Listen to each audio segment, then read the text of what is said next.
Ya, Assalamualaikum warahmatullahi wabarakatuh. Kami dari kelompok 4 akan menjelaskan tentang tugas besar kami, tugas besar metode perbaikan tanah. Next.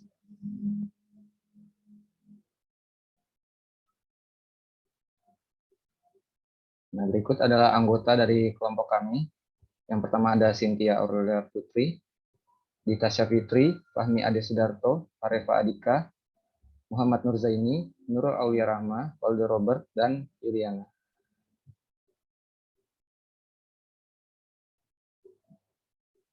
Berikut adalah outline yang akan kami bahas. Yang pertama ada pendahuluan, dasar landasan teori, metode perencanaan, hasil dan pembahasan, kemudian penutup. Nah, yang pertama ada pendahuluan. Next. Latar belakang. Nah, latar belakangnya, seiring dengan meningkatnya pertumbuhan penduduk di Indonesia, maka semakin meningkat pula pembangunannya. Dalam konstruksi bangunan banyak dilakukan di atas permukaan tanah, sehingga tanah merupakan bagian penting dalam suatu kegiatan konstruksi. Apalagi dengan beragamnya kondisi tanah pada tiap masing-masing lokasi suatu konstruksi, sehingga harus dilakukan analisis kerusakan tanah dan metode perbaikan yang dapat dilakukan untuk mengatasi permasalahan tersebut. Dan salah satu masalah yang sering terjadi adalah pada tanah kohesif dan lunak adalah penurunan yang disebabkan proses konsolidasi. Untuk mempercepat proses konsolidasi, biasanya dilakukan perbaikan tanah.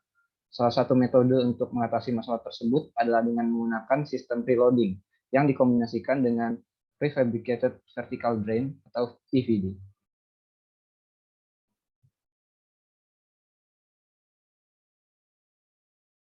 Adapun rumusan masalahnya yang pertama, berapa besar penurunan dari tanah lunak dengan menggunakan metode preloading dan PVD, dan yang kedua, bagaimana besar perbandingan lama waktu konsolidasi tanah lunak dengan menggunakan PVD dan tanpa menggunakan PVD. Lanjut. Selanjutnya, tujuannya juga ada dua. Yang pertama, mendapatkan nilai besar penurunan dari tanah lunak dengan menggunakan metode PVD, dan yang kedua, mendapatkan nilai besar perbandingan lama waktu konsolidasi tanah lunak dengan menggunakan PVD dan tanpa menggunakan PVD. Lanjut. Landasan teori yang akan dibahas selanjutnya ada tentang fondasi, perencanaan PVD, dan cerucuk. Yang pertama, fondasi. Fondasi ialah bagian dari satu sistem rekayasa yang meneruskan beban yang ditopang oleh fondasi dan beratnya sendiri ke dalam tanah dan batuan yang terletak di bawahnya. Berikut adalah macam-macam fondasi menurut Hari Kristadi Hardiatmo. Ada fondasi memanjang, telapak, rakit, sumuran, tiang, dan cerucuk.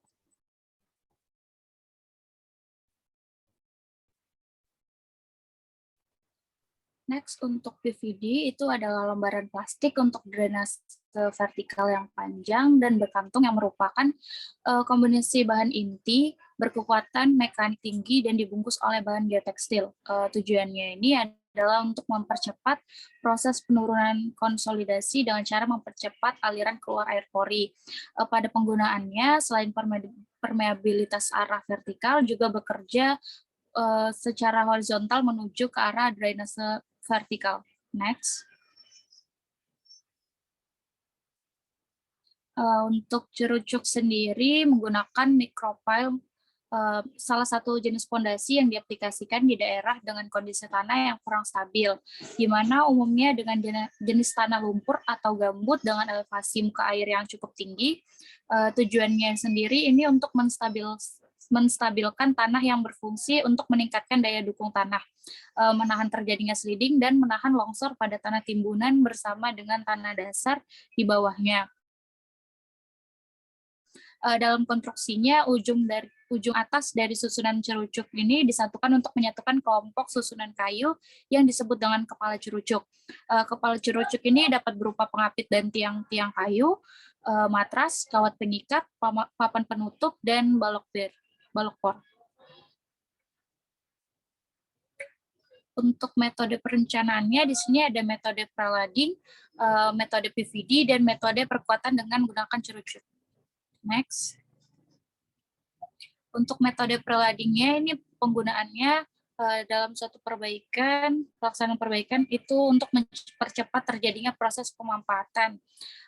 Adapun prosedur untuk metode proleding ini, yang pertama itu merencanakan beban timbunan, lalu menentukan nilai daya dukung tanah lempung, menentukan nilai koefisien konsolidasi vertikal, menentukan nilai derajat konsolidasi tanah, lalu menentukan lamanya waktu konsolidasi di lapangan, dan menentukan besarnya nilai penurunan konsolidasi pada tanah lempung menggunakan teori Terzaki. Untuk selanjutnya akan dilanjutkan. Oke, selanjutnya metode perencanaan VVD. Pada perencanaan VVD dipasang sepanjang lapisan tanah yang terkonsolidasi. VVD memiliki dua pola, yaitu pola VVD segitiga dan pola VVD segi 4. Karena diasumsikan koefisien permeabilitas arah vertikal sama dengan arah horizontal. Bila drainase hanya ke arah radial, maka U sama dengan UH. Karena KV sama dengan KH. Maka CV sama dengan CH sama dengan 2. Dan T sama dengan 12 bulan atau 1 tahun. Faktor waktu drainase radial. Berikut contoh perhitungannya. Next.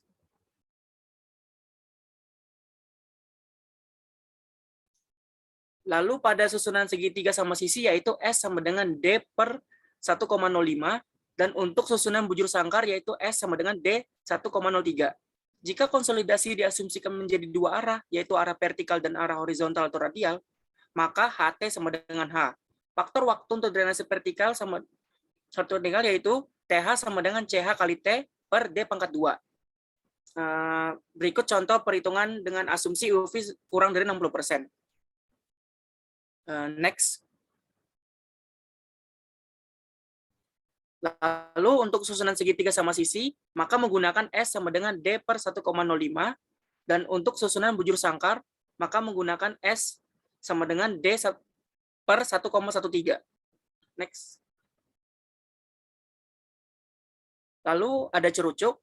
Langkah-langkah untuk menghitung cerucuk yaitu sebagai berikut. Yang pertama, perhitungan faktor kekakuan relatif atau T. Yang kedua, perhitungan kekuatan untuk satu cerucuk. Dan yang ketiga, penentuan jumlah cerucuk. Next.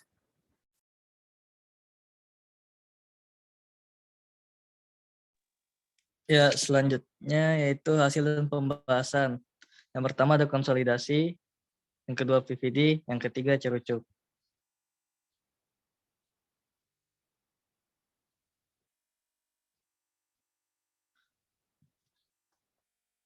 Yang pertama itu konsolidasi. Diketahui tata tanah timbunan dan tanah lempung tanah asli sebagai berikut. Tebalnya 5,8 meter, berat isi basa gamma B yaitu 20 kg per meter pangkat 3, terus sudut geseknya 29 derajat, kohesinya sama dengan 0 kg per meter kuadrat, kemiringan tanah timbunan 0,5, data tanah lempung nih tanah asli, terus tebalnya 18 meter, berat isi basanya atau gamasat yaitu 18 kg per meter kubik, CU-nya yaitu 0,154 kg per meter persegi, CC-nya sama dengan 0,49, pangkat 0 yaitu 1,72, CV sama dengan CH sama dengan 0,0524. Yang pertama untuk menghitung konsolidasi yaitu perhitungan beban. Adapun perhitungan beban Q sama dengan H timbunan dikali gamma B. 5,8 meter dikali 20 kg per meter pangkat 3, yaitu hasilnya Q-nya didapatkan 116 kg per meter persegi.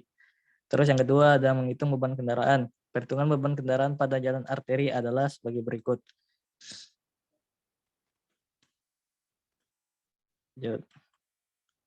Lanjutnya itu konsolidasi. Terus ada tekanan overburden efektif.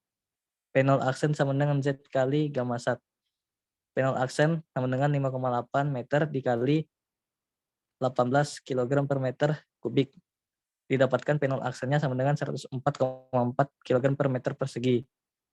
Nilai PC aksen atau prakonsolidasi yaitu PC aksen sama dengan penol aksen ditambah delta PF. PC aksen sama dengan tadi 104,4 terus dikuadratkan ditambah 9,8. PC aksen sama dengan 114,2 kg per meter. Maaf, diulangin. PC aksen sama dengan 104,4 kg per meter persegi ditambah 9,8. Didapatkan PC aksen sama dengan 114,2 kg per meter persegi. Data diketahui Z sama dengan 5,8 meter, B 4 meter, A2, B per Z sama dengan 0,6896551724, A per Z yaitu 0,5, L-nya ini sama dengan 0,35. Datanya dapat dari grafik influence factor yang untuk beban merata pada luasan bentuk trapesium. Next. Selanjutnya itu penamaan beban atau delta P. Delta P sama dengan 2 kali Q total kali L. L ya. Ya, terus dimasukin datanya sehingga didapatkan hasilnya delta P-nya 3882,303 kg per meter persegi. Terus adapun perhitungan OCR yaitu sama dengan PC aksen per P0 aksen. Itu dimasukin datanya yang tadi terus sehingga didapatkan OCR-nya sama dengan 1,094 lebih dari 1, maka termasuk overkonsolidasi. Terus perhitungan pemampatan SC atau SC. SC, rumus itu SC sama dengan CR dibagi 1 tambah E0 terus kali halog PC aksen per P0 aksen terus ditambah CC per 1 tambah E0 terus dikali halog lagi PC aksen tambah delta P per PC aksen. Terus sehingga didapatkan SC-nya sama dengan 1,614. Next.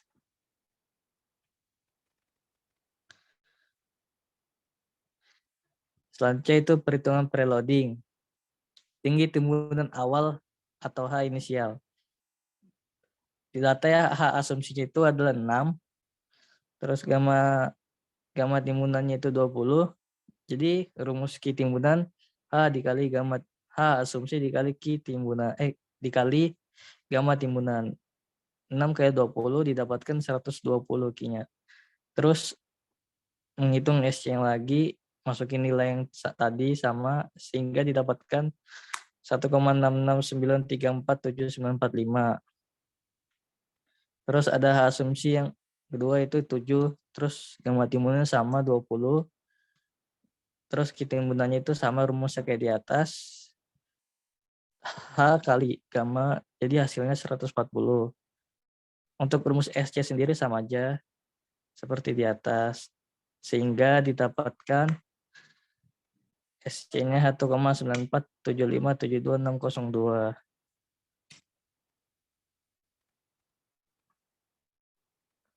Nah, ini untuk H asumsi 8 sama aja rumusnya lagi.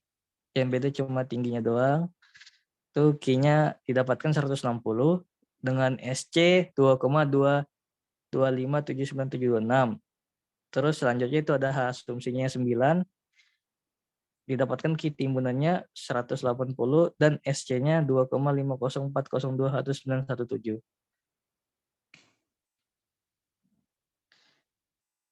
Selanjutnya itu ada asumsi yang ke-10.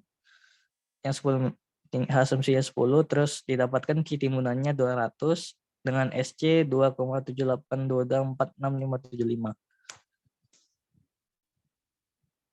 Next. Selanjutnya, PVD timbunan setinggi 6 meter yang dianggap sangat luas di hamparan pada tanah lempung yang tebalnya 12 meter. Untuk percepatan konsolidasi digunakan drainase vertikal pracetak PVD dengan lebar A sama dengan 9,6 cm dan tebal B 0,4 cm di sepanjang kedalaman tersebut. Dari data lapisan tanah diperoleh dengan beban timbunan tersebut akan menyebabkan penurunan konsolidasi sebesar 2,38 meter. Dari uji konsolidasi satu dimensi diperoleh CP yaitu 0,00105. Dikehendaki setelah waktu 12 bulan, persentase penurunan konsolidasi rata-rata telah mencapai 90%. Pengaruh gangguan tanah akibat pemasangan PVD dan gangguan kapasitas drainase diabaikan dan diasumsikan KV sama dengan KH untuk diameter PVD ekuivalen digunakan DW sama dengan A tambah B per 2. Dari hasil perhitungan PVD yang dilakukan didapatkan. Berikut perhitungan jarak PVD yang dibutuhkan untuk susunan segitiga sama sisi dan bujur sangkar berdasarkan tinjauan konsolidasi hanya arah radial dan konsolidasi arah vertikal. Dari hasil perhitungan PVD yang dilakukan didapatkan untuk susunan segitiga sama sisi maka didapatkan D sama dengan 1,05 dan S sama dengan 1,5351 meter. Untuk susunan bujur sangkar didapatkan D sama dengan 1,13 dan S sama dengan 1,4265 meter.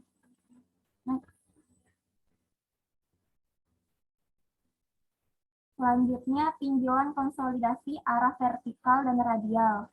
Untuk susunan segitiga sama sisi didapatkan D sama dengan 1,05 dan S sama dengan 1,5509 meter. Untuk susunan bujur sangkar didapatkan D sama dengan 1,13 dan S sama dengan 1,4411 meter. Next.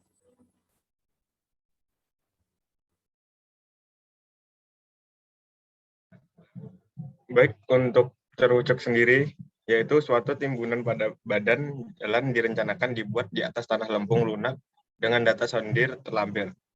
Berat volume tanah timbunan 20 kN per meter kubik. Untuk faktor aman terhadap kapasitas dukung tanah atau fondasi dihendaki minimum 2. Disediakan tiang-tiang kayu kecil berdiameter 10 cm dengan panjang 18 meter.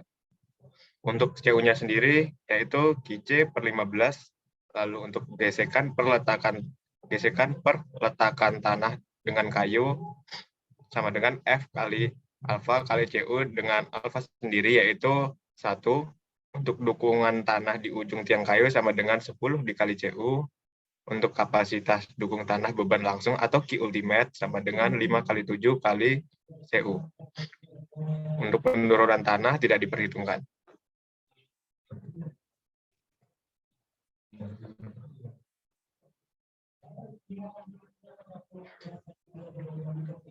Lalu untuk kapasitas dukung tanah, berdasarkan data sondir di samping, diperoleh data sebagai berikut. Untuk tanah permukaan yaitu Z 2-3 meter. Untuk QC-nya sendiri yaitu 1,2 kg per cm persegi. Untuk CU-nya yaitu QC per 15 sama dengan 1,2 per 15 yaitu 0,08 kg per cm persegi. Sama dengan 8 kN per meter persegi. Untuk kapasitas dukung tanah untuk beban langsung terhadap tanah permukaan adalah Q ultimate sama dengan 5,7 dikali CU. Berarti 5,7 dikali 8 sama dengan 45,6 kN per meter persegi. Untuk cerucuk yang selanjutnya yaitu tanah di bawah tiang. Panjang per tebal lempung adalah Z sama dengan 18 meter. QC sendiri yaitu 5,3 kg per cm persegi. Untuk CU-nya yaitu sama dengan seperti tadi yaitu QC per 15. Berarti hasil CU-nya adalah 35,33 kN per meter persegi. Untuk daya dukung tanah terhadap gesek atau friksi kayu adalah QS alfa dikali CU dengan alfa sendiri yaitu sama dengan 1, berarti 1 dikali CU, berarti sama dengan QS sama dengan CU. Untuk daya dukung tanah terhadap ujung kayu adalah QB sama dengan 10 CU. Daya dukung total terhadap tiang atau cerucuk adalah Q total sama dengan QB ditambah QS, yaitu 10 CU ditambah CU. Berarti untuk Q totalnya adalah 11 CU. Q total sama dengan 11 dikali 35,33 sama dengan 388 0,667 kilonewton per meter persegi. Untuk kedua yaitu tinggi timbunan tanpa perkuatan, yaitu QAL sama dengan Q ultimate per SF, yaitu 45,6 per 2 sama dengan 22,8 kilonewton meter persegi. Sehingga tinggi maksimum timbunan tanpa perkuatan adalah H QAL per gamma B sama dengan 22,8 per 20 sama dengan 1,1 meter. Untuk ketiga, tinggi timbunan dengan menggunakan perkuatan cerucuk, yaitu QAL sama dengan Q total per SF sama dengan 194,33 kilonewton persegi.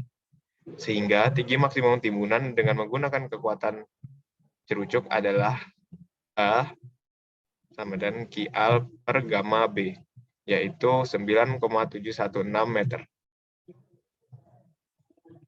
Untuk jarak tiang antar tiang dengan menggunakan bahan tiang kayu adalah maksimum 0,5 meter. Dengan asumsi tiang kayu tidak dapat memikul beban yang terlalu berat. Kekuatan tidak terlalu kuat, maka digunakan jarak antar cerucuk adalah 0,5 meter. Untuk selanjutnya dilanjutkan oleh rekan saya, yaitu Yuliana. Nah, selanjutnya penutup. Kesimpulan dan saran. Next.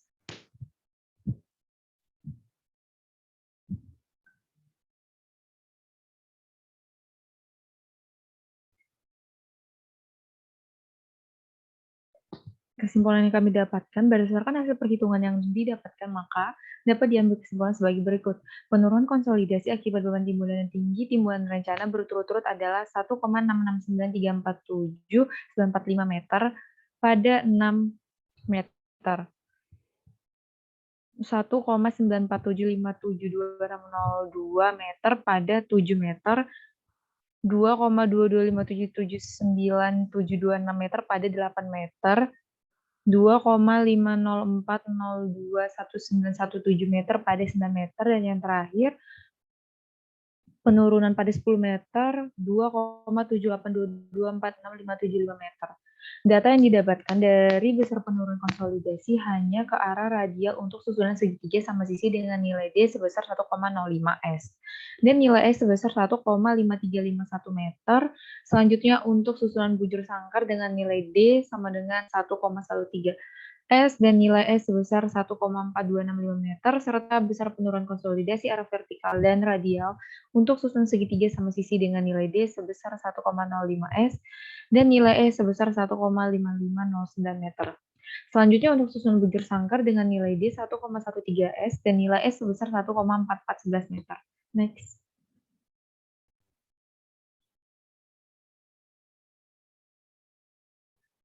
Selanjutnya penurunan kapasitas daya dukung total terhadap cerucuk didapatkan 388,667 kilonewton per meter persegi. Tinggi maksimum timbunan tanpa perkuatan cerucuk adalah 1,14 meter dan tinggi maksimum timbunan dengan menggunakan perkuatan cerucuk yaitu 9,716 meter.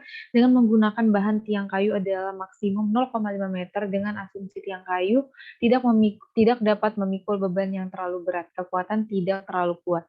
Maka digunakan jarak antar cerucuk adalah S sama dengan 0,5 meter. Next. Selanjutnya saran.